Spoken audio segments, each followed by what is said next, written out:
सारी की सारी दुनिया छुट्टी पर चली जाए, लेकिन मेड अगर छुट्टी पर चली गई तो जिंदगी हराम हो जाती है यार। बहुत लेट हो गया। अरे यार, लैब जाने में लेट हो रहा हूँ। ये कौन आ गया इस वक्त यार?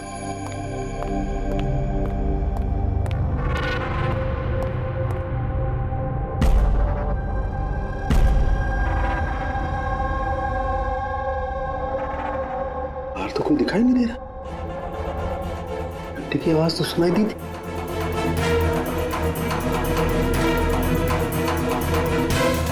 बाहर कोई दिखाई नहीं दे रहा, घंटी सुनाई दी, लेकिन कुछ गड़बड़ है।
You are invited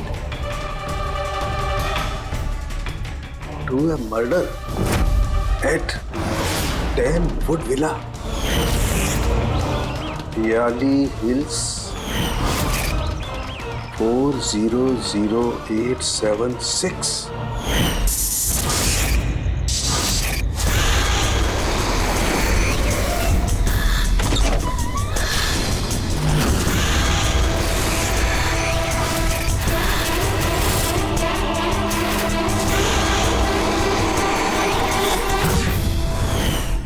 Catch me if you can. ये सच्चाई है या मजाक है?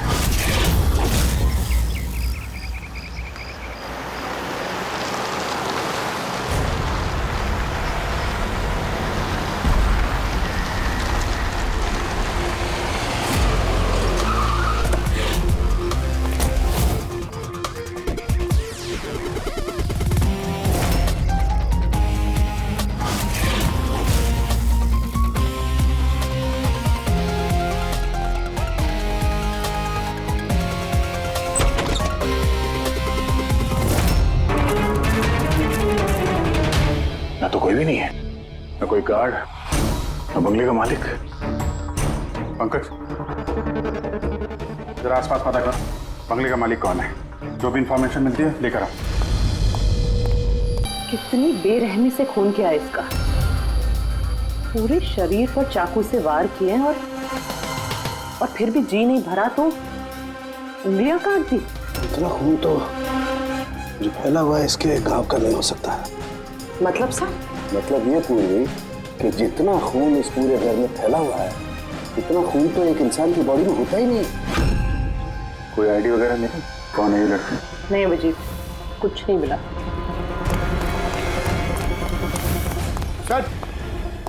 सर इस बंगले की मालकिन राइना है और वो आधे घंटे में आ रही है। ओके ठीक है, तब तक एक काम करते हैं, यहाँ पे जितनी भी चीजें हैं, ये ब्लड, कोई सबूत, सब इकट्ठा करते हैं। कुछ भी छूटनी नहीं चाहिए। पता तो चले क्या हुआ यहाँ पे।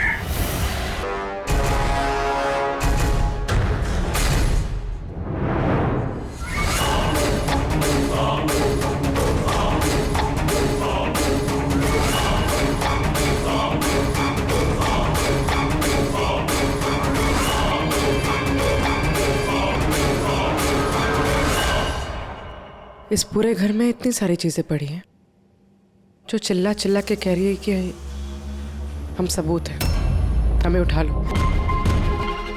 कहीं ये सब प्लांटेड तो नहीं?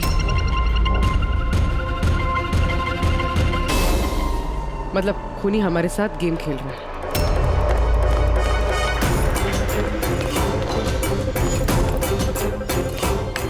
ये सब किसने किया है? ये सब किसने किया है? What is all this? कमाल है सर, ये तो हम ही से पूछ रहे हैं किसने किया है। इतना गंदा कर दिया है, अब साफ नहीं कर सकते थे ये? वो सर साफ करने के लिए भी हम ही बुल रही है। ये बदबू आ रही है। हे, मेरे बंगले में ये औरत क्या कर रही है? ओए बिरजू, बिरजू कहाँ है? बिरजू, बिरजू। यार लाश देख के लोग या तो बेहोश हो जाते हैं या डर के मारे गिर जाते हैं। इसको तो कुछ हुआ ही नहीं। बिरजू, बिरजू, बिरजू, अब बिरजू, बिरजू। रैना जी, आपने ये घर ऐसे ही लावारिस छोड़ रखा है? एक्सक्यूज मी, घर लावारिस नहीं है, इस घर की मालकिन मैं हूँ। ये मेरा पुश्तैनी बंगला है। आपका बंगला है तो आपने देखभाल करने के लिए किसी को रखा नहीं है क्या यहाँ पे? ऑफ कोर्स है बिरजू, बट पता नहीं वो कहाँ है। बिरजू! इस औरत की लाश पड़ी है आपके बंगले में, आप उसको भी नहीं जानती? मैं कुछ नहीं जानती, और अब प्लीज यहाँ से निकल जाइए और जाते जाते सब कुछ साफ करते हुए जाइए। बिरजू! सर ये औरत थोड़ी अजीब है और टेढ़ी भी।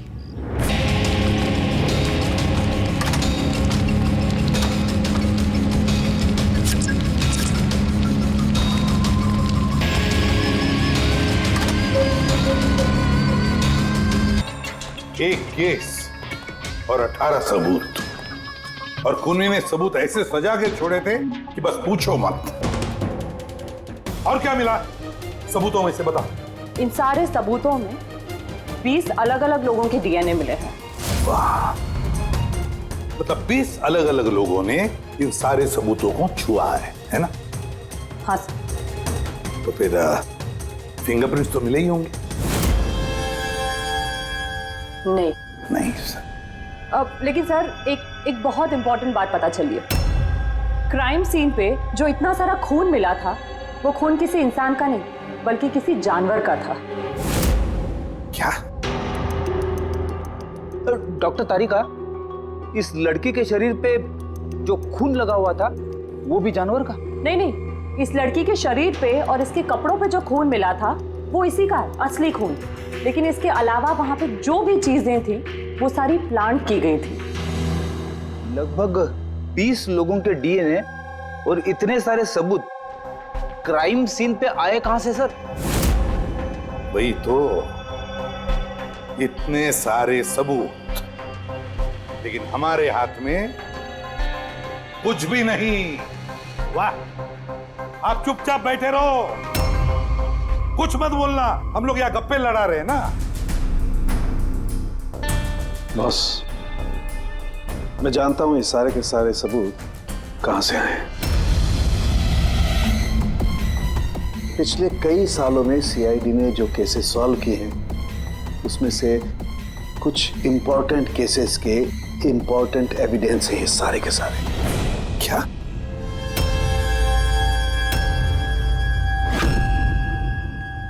जब मैंने रायना और उसके परिवार का बैकग्राउंड चेक किया, उसके परिवार में 2-3 लोग खून के इल्जाम में जेल की सजा काट रहे हैं। और ये रायना, इसे बाइपोलर डिसऑर्डर है। तभी वो वैसे बर्ताव कर रही थी। और वो जो केयर टेकर था बिरजू, उसका कुछ पता चला? सर उसकी फोन की लास्ट लोकेशन उस बंगले के बाहर ही एक्टिव थी, उसके बाद से ऑफ है। ढूंढने की कोशिश जारी है। कमाल है, उस बंगले में इतना कुछ हुआ और बंगले की मालकिन को कुछ पता ही नहीं। केयर टेकर गायब है। यार ये कहीं बीमारी की आड़ में कोई गेम तो नहीं खेल रहे? हो सकता है, नजर रखनी पड़ेगी उस पर। पंकज, वो जो लड़की की लाश मिली थी उसका कुछ पता चला? सर सारे पुलिस स्टेशन, न्यूज़पेपर और न्यूज़ चैनल में भेज दिया, थोड़ी देर में पता लग जाएगा सर। सारुण के हमारे पुराने केसेस के सारे सबूत वहां पर कैसे पहुंचे? चुपचाप बैठ के नहीं चलेगा सारुण, मुझे जवाब चाहिए अभी। तू फॉरेंसिक सर्जन है, इस फॉरेंसिक डिपार्टमेंट का इंचार्ज है, अपनी जिम्मेदारी से भाग नहीं सकते तो बस बताओ जल्दी। अपनी जिम्मेदारी से नहीं भाग रहा हूं। और नहीं तो क्या? बताओ ना फिर, हमारे पुराने एविडेंस, हमारा रिकॉर्ड में से गायब कैसे हुआ? बस एक काम करते हैं, रिकॉर्ड रूम में चल के वहां पूछताछ करते हैं, पता चल जाएगा बस वहां पर क्या गड़बड़ हुई है। प्लीज। इतने सारे सबूत गायब कैसे हो गए? मालूम है ना ये सबूत कितने इंपॉर्टेंट होते हैं? तो फिर आपके होते हुए ये चूक हुई कैसे? कैसे गायब हो गए सबूत? सर, हमारे होते हुए चोरी नहीं होती सर। तो फिर चोरी कब हुई? सर, ये चोरी रात को ही होगी क्योंकि हम लोग रात को नहीं रहते ना। इसीलिए चोरी हो गई? और आपका क्या कहना है? सर, मैंने डॉक्टर साहब को कितनी बार बोला कि लॉक वगैरह ठीक करवा लीजिए, दरवाजे खिड़कियां ठीक करा लीजिए, सीसीटीवी कैमरा लगवा लीजिए, लेकिन डॉक्टर साहब हमारी सुनते ही नहीं है। और तो और क्या? और क्या? सर, वो पता नहीं किसी को भी लेके आ जाते हैं सर, बोलते हैं कि पुराने एविडेंस देखने हैं। और क्या? सर, वो पता नहीं किसी को भी लेके आ जाते हैं सर, बोलते हैं कि पुराने एविडेंस देखने हैं। किसे लेकर आए थे ये? पिछले 3 महीने पहले किसी को लेकर आ गए, बोले कि क्राइम जर्नलिस्ट हैं, इनको पुराने एविडेंस देखने हैं। बॉस वो एक जर्नलिस्ट था, फॉरेंसिक पर एक आर्टिकल लिखना चाहता था, मुझसे रिक्वेस्ट की, मैंने उसे परमिशन दे दी बस। देख सालुंखे, तो अच्छी तरह से जानता कि यहाँ किसी भी बाहर के आदमी को अंदर आना मना है, और तू जर्नलिस्ट को यहाँ लेकर आया। सर, पिछले महीने भी सर कॉलेज के स्टूडेंट को लेकर आए थे, उन्हें भी पुराने एविडेंस दिखा रहे थे, तो हो सकता है कि उनमें से किसी ने चोरी की हो। नहीं बॉस, ऐसा नहीं हो सकता। वो तो फॉरेंसिक के स्टूडेंट थे, बेचारे मुझसे परमिशन मांग रहे थे। सर, हम स्टडी करना चाहते हैं, कुछ प्रैक्टिकल देखना चाहते हैं, कुछ सीखना चाहते हैं, सर प्लीज परमिशन दे दीजिए। मैंने उन्हें परमिशन दे दी बस। बॉस, मैं एक रेस्पॉन्सिबल इंसान हूँ बॉस, आफ्टर ऑल ये मेरा अधिकार भी तो है यार। देख सालुंखे, सीआईडी को लुटवाने का तुझे कोई अधिकार नहीं है, समझे? और तो और यहाँ कोई कॉलेज खोल के नहीं रखा है फॉरेंसिक सिखाने के लिए। तुम स्टूडेंट्स को यहाँ ला कैसे सकते हो? किसके परमिशन से लाया तुमने? देख सालुंखे, अच्छी तरह से याद रख, इस रिकॉर्ड रूम में कोई भी नहीं आ सकता। ना मैं ला सकता हूँ, ना तुम ला सकते हो, ना ये ला सकता। फिर वो चाहे अपने परिवार वाला हो, कोई दोस्त हो। हाँ अभिजीत।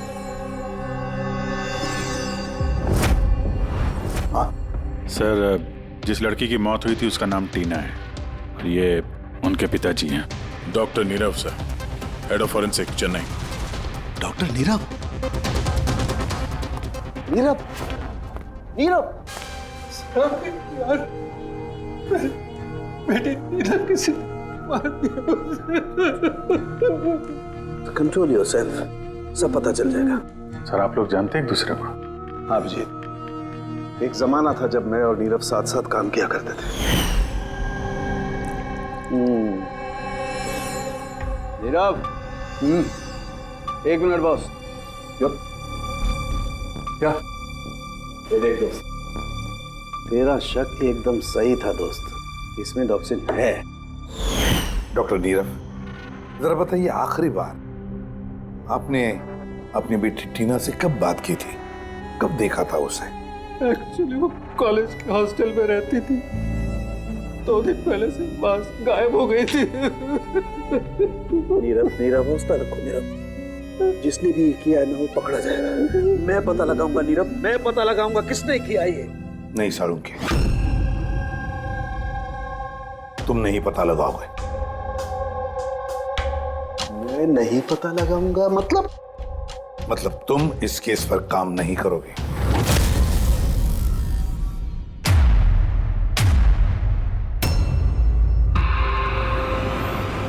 क्यों? क्योंकि तुम्हारी लापरवाही की वजह से फॉरेंसिक रिकॉर्ड रूम में से सबूत गायब हो गए। You are suspended, Salunkhe, till further notice.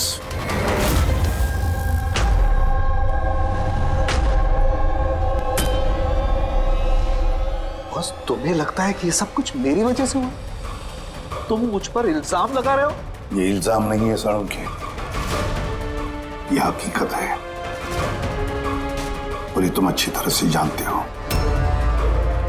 ना तुम अपने दोस्त जर्नलिस्ट को फॉरेंसिक रिकॉर्ड रूम में ले जाते, ना उन स्टूडेंट्स को फॉरेंसिक रिकॉर्ड रूम में ले जाते, और ना आज मुझे तुम्हें सस्पेंड करना पड़ता।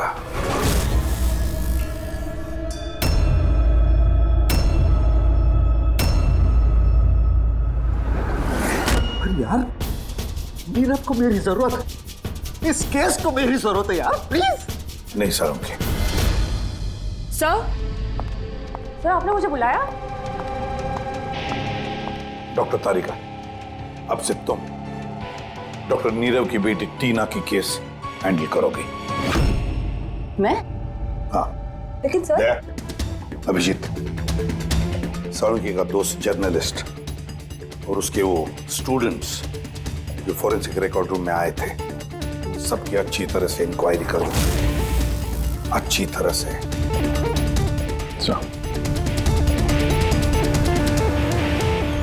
डॉक्टर साहब, साहब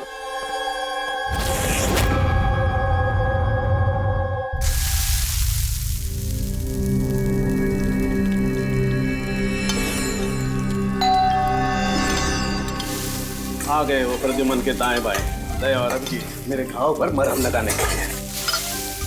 मुझे मालूम है, खोलते ही कहेंगे सर कुछ नहीं होगा, हमें आप पर पूरा विश्वास है, सब कुछ ठीक हो जाएगा। क्या काम ठीक हो जाएगा? पहले तो बेइज्जती करके निकाल देते हैं और फिर भेज देते हैं अपने दाएं बायों को, जाओ जाओ उसके घाव पे मरहम रखो।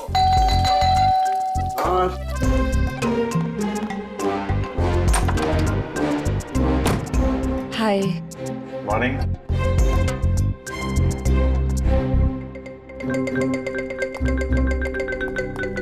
अरे क्यों टेंशन ले रहे हैं सर, सब ठीक हो जाएगा। हमें आप पर पूरा विश्वास है सर, हमें पूरा यकीन है आप कोई गलत काम कर ही नहीं सकते, मगर क्या करें, प्रोटोकॉल तो फॉलो करना ही पड़ेगा। देखो, मुझे तुम लोगों की सहानुभूति की कतई जरूरत नहीं है, और हाँ, तुम्हारे एसीपी साहब की सहानुभूति की भी बिल्कुल जरूरत नहीं है। बच्चा नहीं हूं, रो नहीं रहा। मुझे मालूम है प्रद्युमन अपने उसूलों का बहुत पक्का है, होना भी चाहिए। गुड। सर मैं बहुत शर्मिंदा हूँ, आई एम वेरी सॉरी। आपके सामने एसीपी सर ने मुझे नहीं तारिका, शर्मिंदा होने की कोई जरूरत नहीं। तुम अपने काम पे ध्यान दो, हर चीज को बारीकी से देखना, कोई ना कोई सुराग जरूर मिलेगा। हम जिस चीज को भी छूते हैं अपने निशान छोड़ जाते हैं। Remember, every contact leaves a trace behind. बस इसी फॉर्मूले को फॉलो करना। और हाँ, जब तक ये केस सॉल्व नहीं हो जाए, प्लीज यहां पर मत आना। मैं जानता हूं मैं बेगुनाह हूं और अपनी बेगुनाही साबित करके रहूंगा। तब तक के लिए प्लीज लीव मी अलोन। आप लोग अपने केस पे ध्यान दीजिए।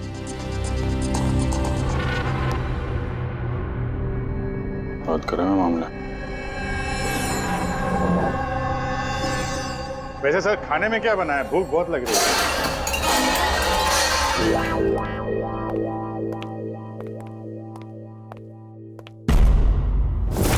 सर, ये जर्नलिस्ट सुना बहुत टेढ़ा और बदतमीज आदमी।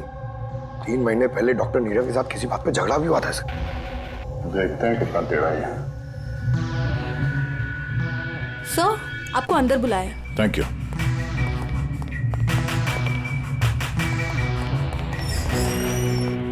अरे वाह, नसीब हमारे, आज तो सीआईडी टीम के सीनियर इंस्पेक्टर दया से मुलाकात हो ही गई। आइए आइए, बैठिए बैठिए। हम यहाँ बैठने नहीं आए। अरे ऐसी भी क्या बेरुखी है जनाब। चलिए जाने दीजिए, छोड़िए। ये बताइए कि क्या लेंगे, चाय, कॉफी, ठंडा? ठंडा ठंडा वंडा नहीं पीते हम लोग। वैसे दया साहब, मैं काफी टाइम से सीआईडी टीम पर एक डॉक्यू ड्रामा सीरीज बनाने की फिराक में हूं, लेकिन अपने एसीपी साहब मिल ही नहीं रहे। तुम तो जानते ही होंगे, सीआईडी अरे गहरे को एंटरटेन नहीं करती। आप सीधे मुद्दे की बात करें। हाँ क्यों नहीं, पिछले 20 सालों से मैं इस प्रोफेशन में हूँ, हमेशा पॉइंट पे रहता हूँ। बताइए सबसे पहले क्या बात करूँ, डॉक्टर नीरव से हुए झगड़े के बारे में या फिर फॉरेंसिक रिकॉर्ड विंग के बुरे हाल के बारे में? डॉक्टर नीरव से तुम्हारा झगड़ा क्या था? नहीं, मेरा उनसे कोई झगड़ा नहीं था। मैंने तो बस उन्हें सच्चाई का एक आईना दिखाया था। उन्हें बुरा लग गया। क्या मतलब? मतलब डॉक्टर नीरव के काम को लेकर मैंने एक आर्टिकल लिखा था। मेरे हिसाब से वो फॉरेंसिक के काम के प्रति ईमानदार नहीं थे, थोड़े ढीले ढाले किस्म के फॉरेंसिक एक्सपर्ट थे। इसलिए उन्होंने मेरे खिलाफ मानहानि का केस भी किया। बहुत बेइज्जती हुई मेरी। मैंने उनसे माफी भी मांगी। बड़ा भी उनकी बेटी की दर्दनाक मौत को लेकर मुझे बहुत दुख हुआ। और अपना दुख जाहिर करने के लिए आपने एविडेंस रूम से एविडेंस चुरा कर वहां फेंक दिया जहां नीरव जी की बेटी का खून हुआ था। अरे जनाब, मैं भला ऐसा क्यों करने लगा? मैं भला क्यों पुरानी हड्डियां और खून से सनी साड़ियां चुराऊंगा? तो वहाँ एविडेंस विंग में क्या देखने गए थे? फॉरेंसिक लैब से एविडेंस कैसे चुराया जाता, मैं ये देखने गया था। मैं आप लोगों की लापरवाही देखने गया था। खैर, अब जाने दीजिए, ये सब बताने की कोई जरूरत नहीं। अब तो आप लोगों को भी पता चल ही गया होगा। देखिए, ज्यादा भाषण मत दीजिए आप। जितना जितना पूछा जाए उतना जवाब दीजिए बस। क्यों? जब खुद पर बात आई तो मिर्चें लग गई। आप लोगों के पास इस बात का जवाब है कि किसने कैसे फॉरेंसिक लैब से एविडेंस को चुराया होगा? मुझे तो लगता है कातिल आप लोगों की कमियां दिखाना चाहता है।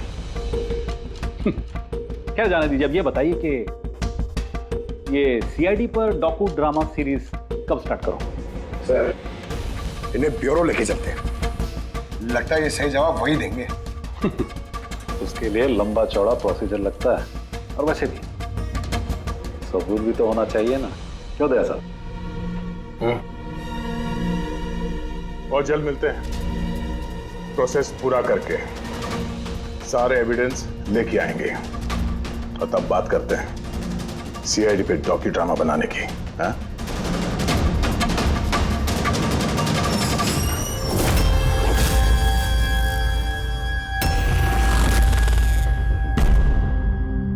डॉक्टर नारायणी? यस जी, कहिए। हम लोग सीआईडी से एक केस के सिलसिले में आपसे बात करनी है। जी बताइए। जो स्टूडेंट पिछले महीने फॉरेंसिक रिकॉर्ड रूम देखने गए थे, वो सारे के सारे चोरी और खून के इल्जाम में सस्पेक्टेड हैं। व्हाट? ऑफिसर, आपकी जरूर कोई गलतफहमी हो रही है। हमारे स्टूडेंट ऐसा कभी नहीं कर सकते हैं। हम भी यही उम्मीद करते हैं कि उन्होंने नहीं किया होगा, मगर खून तो हुआ है और इल्जाम उन्हीं पे है। देखो, हमारे बच्चे सिर्फ एजुकेशनल टूर के लिए वहां पर गए थे और आप लोग उन पे शक कर रहे हैं। हमारा काम है केस को सुलझाना और अपराधी को उसके अंजाम तक पहुंचाना। आप उन 10 स्टूडेंट्स को प्लीज बुलाइए। हमें बस उनसे पूछताछ करनी है और उनकी उंगलियों पे निशान लेने। देखिए, आप लोग समझिए, वो लोग स्टूडेंट है। देखिए, हम 3rd डिग्री देके उनको पूछताछ नहीं कर रहे हैं। हम सिर्फ नॉर्मल पूछताछ कर रहे हैं। और हाँ, उनको कुछ बताइएगा नहीं कि हम किस सिलसिले में उनसे बात करना चाहते हैं। ओके। फॉरेंसिक रिकॉर्ड विंग देख के आप लोगों को कैसा लगा? सर, मेरा तो दम घुट रहा था। वहाँ कोई जगह है, वो भी पुराने दांत, हड्डियाँ, खून के कपड़े। मुझे तो वो जगह बिल्कुल पसंद नहीं आई। बहुत अजीब सी फीलिंग आ रही थी। तुमको ये खांसी हमेशा रहती? नहीं मैम, कभी कभी होती है। सर, मुझे वो जगह बिल्कुल यूजलेस लगी। ना कोई देखभाल, ना सबूत अच्छे से रखे थे। और सर, मुझे तो उन कोल्ड केस फाइल्स के एविडेंस को घर ले जाने का मन था ताकि मैं उन पे स्टडी कर सकूं। मुझे रोमांच महसूस हो रहा था। हत्यारों और पीड़ितों के दिमाग की कल्पना करने की कोशिश की। बुरा इरादा, दुख, दर्द।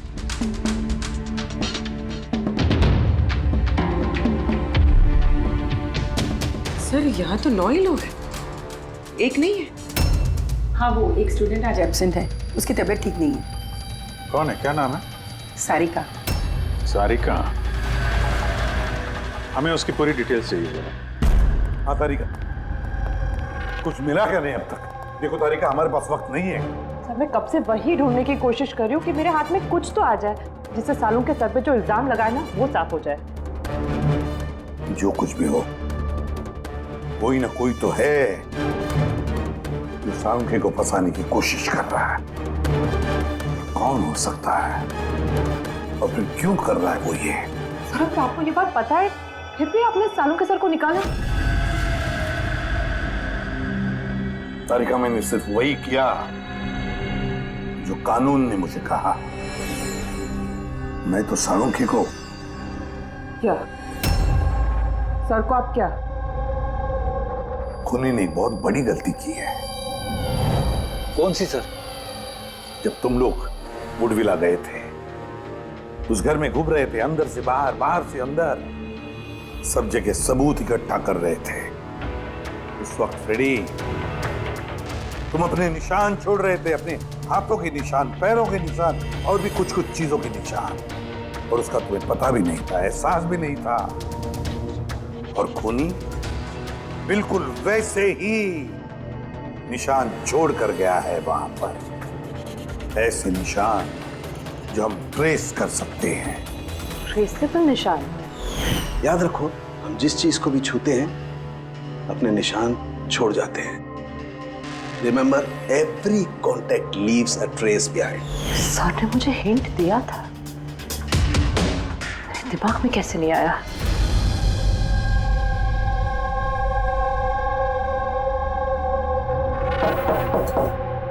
जी कहिए। सारिका कहाँ है? आप लोग? सीआईडी। आप कौन है? सब, मेरा नाम रूपाली है। और सारिका? सब, वो तो यहाँ नहीं है, कल ही चली गई। कहाँ चली गई? मैम वो अपने घर चली गई।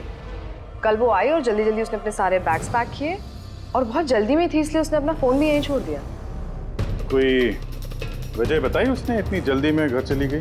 जी सर, वो बता रही थी कि उसके घर का कोई सदस्य बीमार है। क्या? सर, फोरेंसिक सेंटर से पता चला है कि सारिका बीमार है और ये बता रही है कि उसके घर का कोई बीमार है।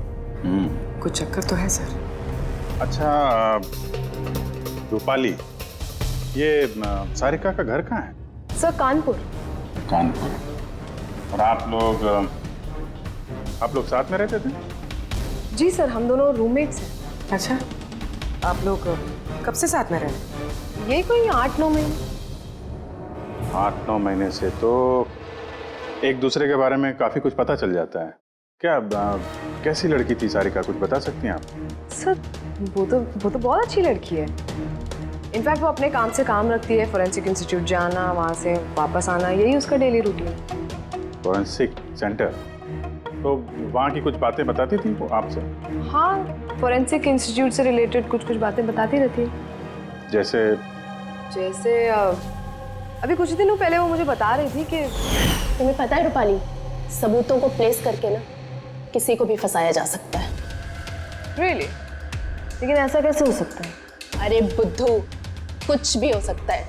मैं कर सकती हूँ ना, किसी भी केस को पलटा जा सकता है, सिर्फ और सिर्फ सबूतों के दम पर। अब देख मैं कैसे सबका दिमाग घुमाती हूँ। सर, टीना और डॉक्टर सालुंखे के केस में भी तो यही हुआ है। और अब ये सारिका फरार है, इसको ढूंढना होगा जल्दी से जल्दी।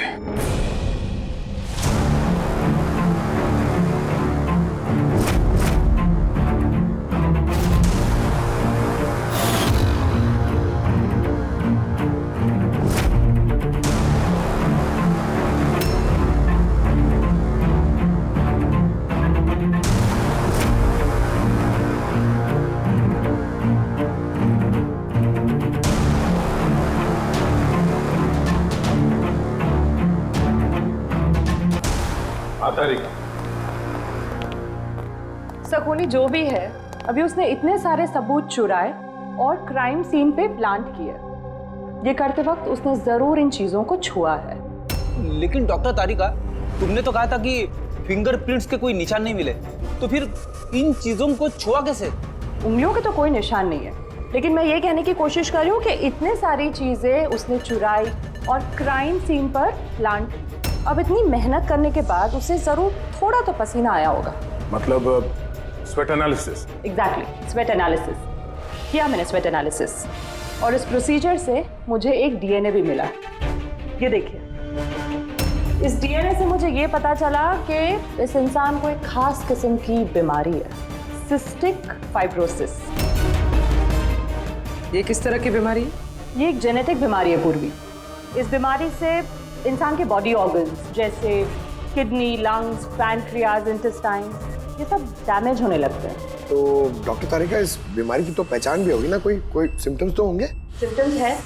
अगर ये बीमारी ज़्यादा टाइम तक रहे तो वो इंसान की उसकी ग्रोथ पुअर हो जाती है, फैटी स्टूल्स होने लगते हैं, सांस लेने में तकलीफ होती है, बहुत खांसी आती है, इनफैक्ट साइनस इन्फेक्शंस होने लगता है। सांस लेने में तकलीफ और खांसी। तो ऐसे मरीजों को तो हॉस्पिटल के काफी चक्कर लगाने पड़ते होंगे। कांस्टेंट मॉनिटरिंग की जरूरत पड़ती है। बस सुविधा मुझे शहर में जितने भी हॉस्पिटल्स हैं सब में जाकर के पता लगाओ सिस्टिक फाइब्रोसिस के मरीज कितने हैं और क्या उनमें से कोई एक ऐसा पेशेंट है जिसका हमारे इस केस से संबंध है।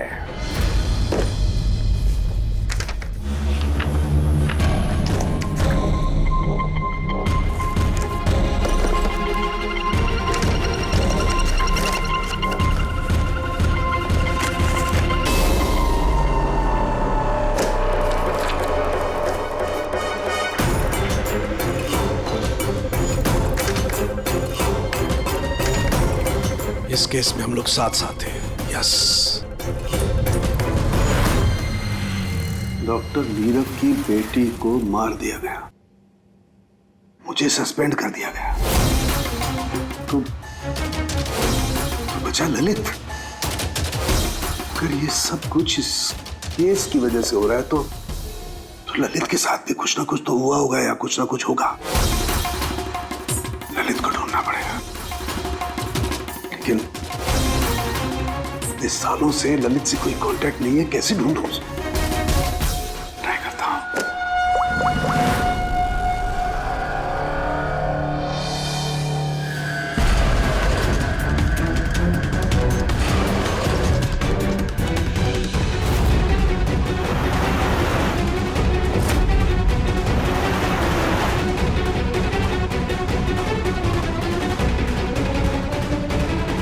Are you sure? ये वही है? जी हाँ, ये वही है और इसको हॉस्पिटल में 2-3 बार आना ही पड़ता है। My God. Thank you very much. Thank you.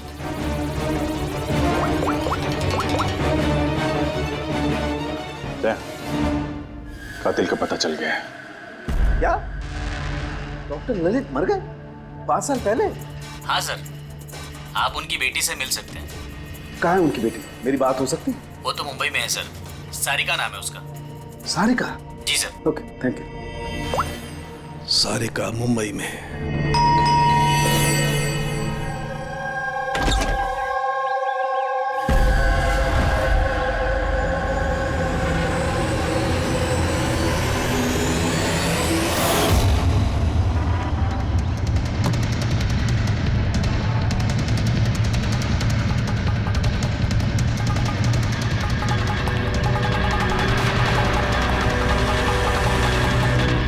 सच के बहुत करीब हो तुम।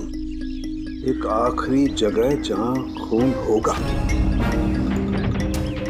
इंतजार कर रहा हूं तुम्हारा, वही जहां से ये सब शुरू हुआ था 8 साल पहले।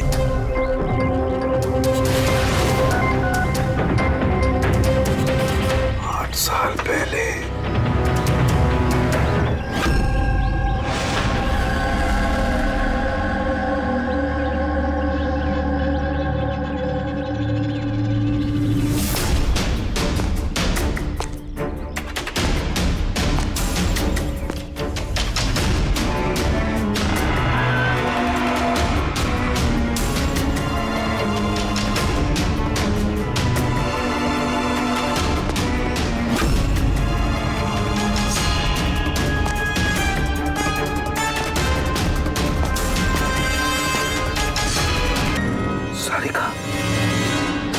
इसे किसने मारा?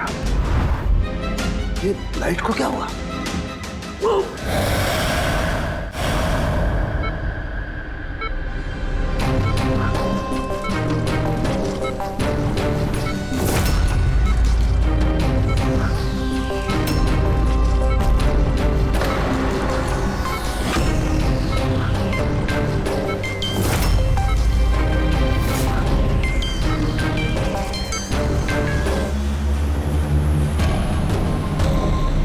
तो सालुंके सर का फोन तो लगातार बज रहा है, लेकिन वो उठा नहीं रहे। कहीं किसी मुसीबत में तो नहीं? साड़ू के साहब के फोन की लोकेशन ट्रैक करो, देखो कहाँ पे है और उस खूनी का भी।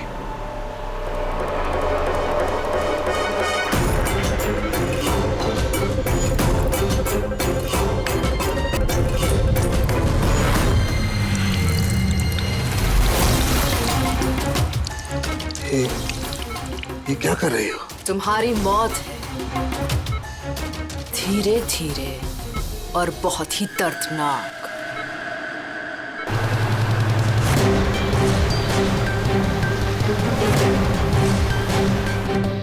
तुम्हारे खून की एक एक बूंद का कतरा जब तुम्हारे शरीर से धीरे धीरे करके निकलेगा ना, तब बहुत मजा आएगा तुम्हें, है ना? लेकिन तुम ऐसा क्यों कर रही हो? अपने बाप की मौत का बदला ले रही हो। अरे हत्यारे हो तुम तीनों। तुम्हारा बाप रघु? हाँ, रघु, जिसे तुमने, डॉक्टर ललित ने और डॉक्टर नीरव ने मिलकर मार डाला। और तुम्हारी वजह से आज मेरा बाप मेरे साथ नहीं है। मार डाला? हमने? कैसे? सबूत इकट्ठा करके मार डाला। तुम लोगों ने सबूत इकट्ठा किया, मेरे बाप को फांसी की सजा दिलवा दी। देखो देखो, सबूत इकट्ठा करना, सजा दिलवाना, ये फोरेंसिक का काम है। काम है? बेशक, बेशक ये तुम लोगों का काम है, लेकिन तुमने मेरे बारे में तो नहीं सोचा ना। उस बेटी के बारे में जिससे उसका बाप छिन गया। मेरे बाप की मौत के बाद मैं सदमे में आ गई थी, और सदमे से बाहर आने के बाद मैंने सोच लिया था, ठान लिया था कि मैं तुम तीनों को तुम्हारे किए की सजा देकर रहूंगी।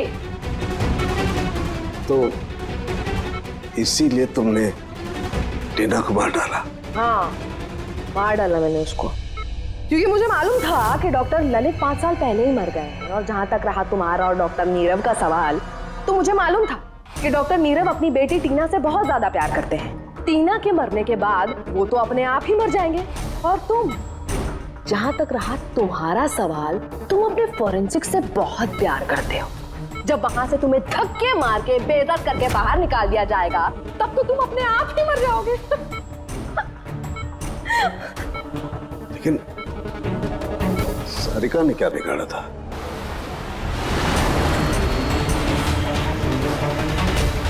सारिका, उसे तो मरना ही था। वो ललित की बेटी जो थी, और वो फॉरेंसिक में काम करती थी, तो मेरे काम आती ना वो। उसी की मदद से तो मैंने फॉरेंसिक विंग से सारे सबूत इकट्ठा किए थे। तुम्हारा फॉरेंसिक तुम्हारे खिलाफ। ये देखो डॉक्टर सालुंके, हो गया मेरा बदला पूरा। और जब तक सीआईडी यहाँ पर आएगी ना, तब तक तुम ऊपर। Good by doctor Salunke.